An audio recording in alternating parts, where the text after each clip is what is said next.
Assalamualaikum warahmatullahi wabarakatuh. Pagi semuanya, bagaimana kabarnya hari ini? Sehat kan? Sebelum pembelajaran PKN dimulai, jangan lupa kalian jaga kesehatan, sering cuci tangan, pakai masker setiap keluar dari rumah, hindari kerumunan, tiap hari makan makanan yang sehat dan bergizi. Jangan lupa sering makan buah, rajinlah berolahraga, dan perbanyak berzikir. Semoga kita semua sehat walafiat. Amin ya robbal alamin.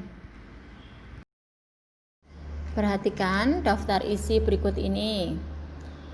Pelajaran PKN dalam 1 tahun ada 4 bab. Bab yang pertama adalah pelanggaran hak dan pengingkaran kewajiban menurut nilai-nilai Pancasila. Yang kedua, babnya adalah perlindungan dan penegakan hukum.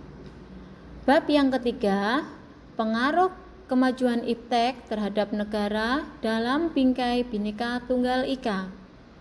Dan bab yang keempat adalah perkembangan persatuan dan kesatuan dalam mempertahankan NKRI.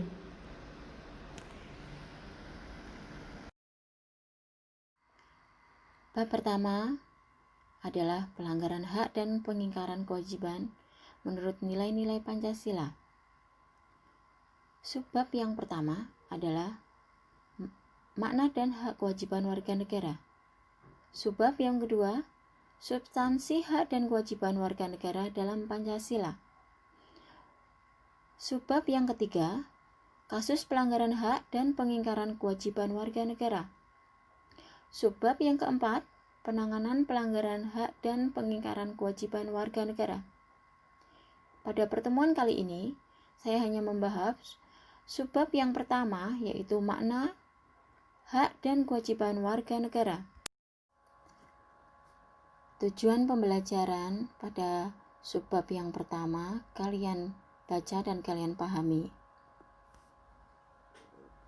Di sini, Anda harus mengetahui makna dan kewajiban warga negara. Begitu juga harus mengetahui apa yang ada di dalam hak dan kewajiban warga negara terhadap suatu negara itu sendiri.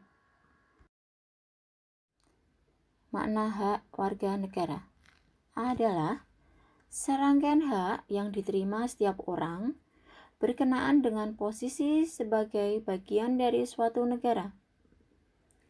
Hak warga negara ini dibatasi adanya aturan yang diberlakukan oleh negara tersebut. Dalam hal ini berarti setiap warga negara berhak mendapatkan kehidupan yang layak, jaminan keamanan, dan perlindungan hukum, dan sebagainya. Makna kewajiban warga negara, yaitu tindakan atau perbuatan yang dilakukan oleh seorang warga negara sebagaimana diatur dalam ketentuan perundang-undangan yang berlaku. Berikut ini adalah hak dan kewajiban warga negara terhadap negara. Hak warga negara.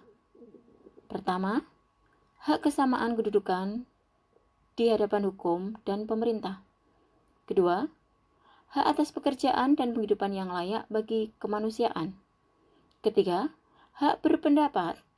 Keempat, kemerdekaan dalam memeluk agama. Kelima, hak ikut serta membela negara. Keenam, hak mengembangkan kebudayaan nasional Indonesia. Ketujuh, hak atas kesejahteraan sosial. Kedelapan, hak mendapatkan keadilan sosial. Dan kewajiban warga negara terhadap negaranya adalah: yang pertama, kewajiban menaati hukum dan pemerintah. Yang kedua, kewajiban membela negara. Yang ketiga, kewajiban menghormati hak asasi manusia orang lain. Yang keempat, kewajiban dalam usaha, pertahanan, dan keamanan negara. Adapun hak dan kewajiban negara terhadap warga negara. Hak negara atau pemerintah. Yang pertama, menciptakan peraturan dan undang-undang yang dapat mewujudkan ketertiban, keamanan bagi seluruh rakyatnya. Yang kedua, melakukan monopoli terhadap sumber daya yang menguasai hajat hidup orang banyak. Yang ketiga, hak negara untuk dibela. Keempat, hak negara untuk ditaati dalam hukum dan pemerintahannya. Kewajiban negara atau pemerintah di dalam Undang-Undang Dasar Negara Republik Indonesia tahun 1945. Yang pertama, melindungi segenap bangsa Indonesia dan seluruh tumpah darah Indonesia. Yang kedua, memajukan kesejahteraan umum. Yang ketiga, mencerdaskan kehidupan bangsa. Yang keempat, melaksanakan ketertiban dunia berdasarkan kemerdekaan, perdamaian abadi, dan keadilan sosial.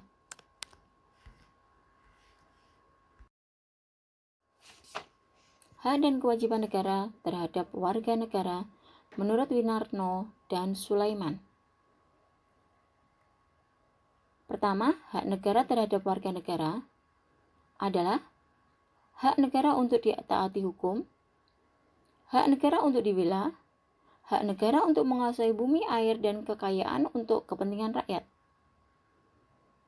Sedangkan kewajiban negara terhadap warga negara, yang pertama, kewajiban negara untuk menjamin sistem hukum yang adil. Yang kedua, kewajiban negara untuk menjamin hak asasi negara. Yang ketiga, kewajiban negara untuk mengembangkan sistem pendidikan nasional untuk rakyat. Keempat, kewajiban negara memberikan jaminan sosial. Kelima, kewajiban negara memberikan kebebasan beribadah. Perhatikan, seorang tokoh peraih Nobel Perdamaian 2014, yaitu Malala Yousafzai. Beliau menyatakan bahwa jangan pernah berpikir bahwa hanya karena Anda masih muda, Anda tidak bisa melanjutkan sesuatu, lalu berhenti untuk melangkah lebih maju. Terima kasih. Selamat belajar. Saya akhiri sekian. Wassalamualaikum warahmatullahi wabarakatuh.